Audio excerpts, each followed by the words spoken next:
Kailangan natin ng patatas and red onion. Yung mga gulay namin guys, dito namin nilalagay para mas matagal yung buhay. Hindi siya mabubulok agad. I-try nyo.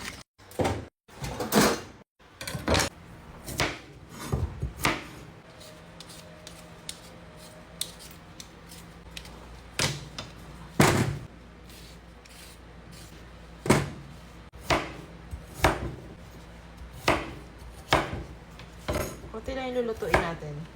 Kasi curious lang ako sa lasa ng kalderetang corned beef.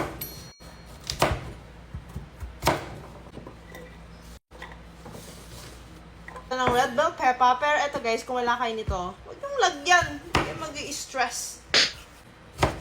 Actually guys, yung ganito, yung nauuso ngayon yung kalderetang corned beef. Pwede pa dito sa mga naka-dorm or sa mga student na hindi marunong magluto from the scratch. From the scratch,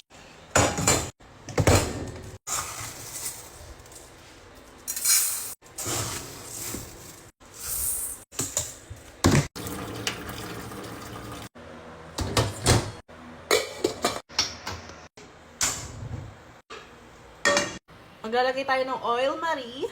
So, ipiprito muna natin yung pagulay ng taon. Para hindi siya matigas mamaya. Kasi corned beef lang naman yung lulutuin natin. So, pagsasamahin ko na. Ba't ba pinaghiwalay pa natin? Sayang yung gasol.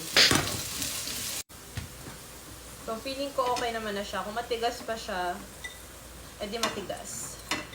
Gigisa ko na rin yung red bell pepper.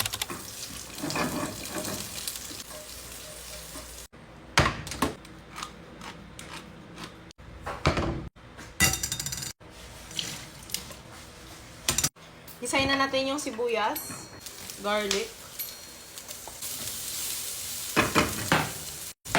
yung ating corned beef,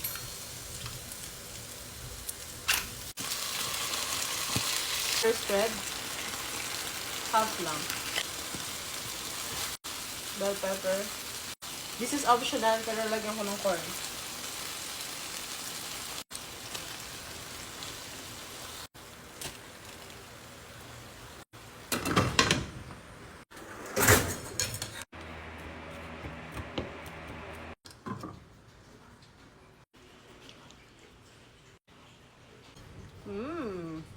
Cheers!